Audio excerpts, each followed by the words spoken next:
Hey, I'm here again to talk books, and I thought I was going to kind of go over some of the young adult fiction that I've been reading, but I just finished a book and it was incredible.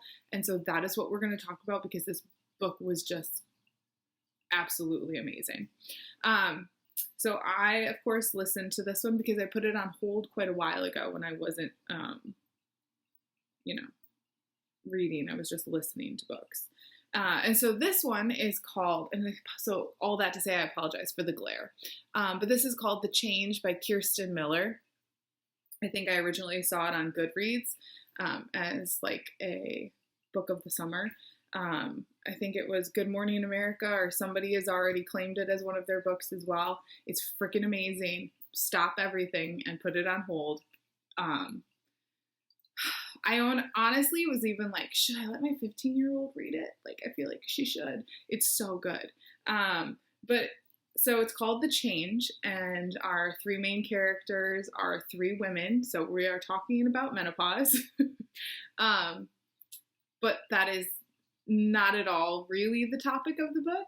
If you read the Southern Book Club's Guide to Slaying Vampires, this is like the same vein in that they're like the same genre, which I call an allegorical thriller.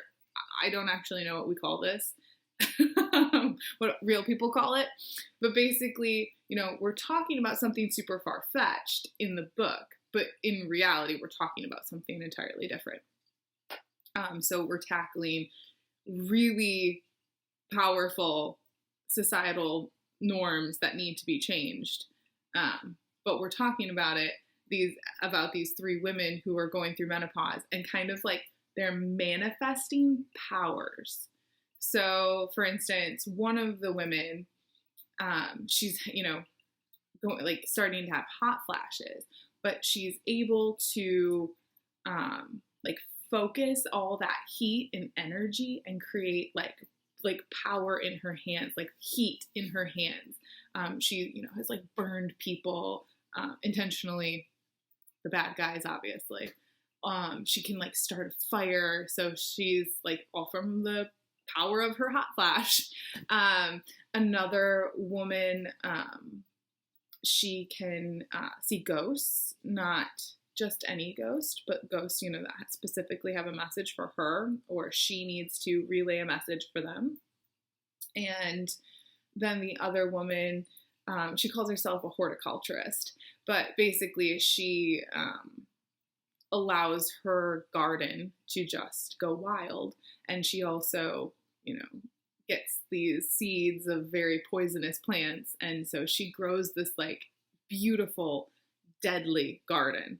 And it all takes place in this town that is, the uber rich from New York go there only in the summer. It's called, Matic. And it's right on the ocean. But these three women live there all year round. And there are young girls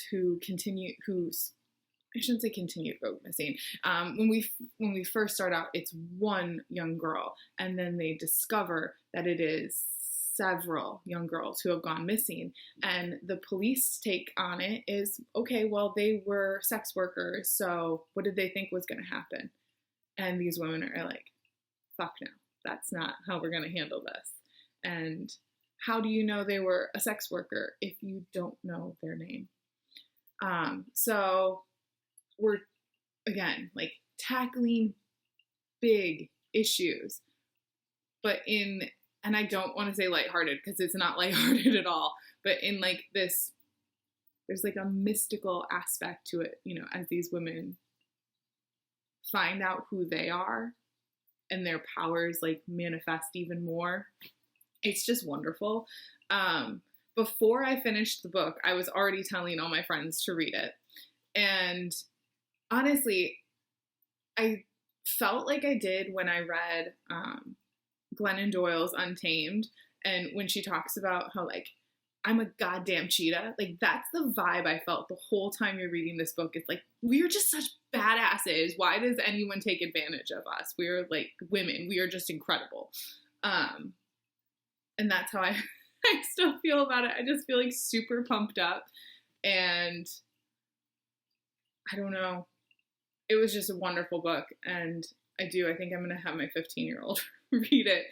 That, you know, in that, be aware of your surroundings and the horrible people that are in the world. And I think my husband and I want to shield our kids from all of that and not talk about all the horrible things that go on in the world. But like, open your fucking eyes, because, you know, she's a sophomore in high school and I have to like go send her out into this gross, disgusting world. Like, yeah, she should probably be a little more prepared. So the subject matter is dark and hard, and you wish it didn't exist, but it does, and we all need to be aware of it. So like, I recommend this book for anybody, and it's just wonderful. So again, put it on hold now, because even my little audiobook, which I find that if there's a book I want, the audiobook I can get like real quick, even if it's a super popular one. It's like, you know, oh, you can borrow it right now. Well, I just returned my copy and there were 6 people waiting, which again, for an audiobook is pretty substantial. So that's what I have for you today. This is super impromptu. I literally just finished it. It was like, holy crap, it's amazing. And so my next step is going to be a light, fluffy beach read again, because my brain needs to decompress a bit from that one. But again, just, you have to read it. It's so good. Everyone, read it. The Change by Kirsten Miller. Enjoy.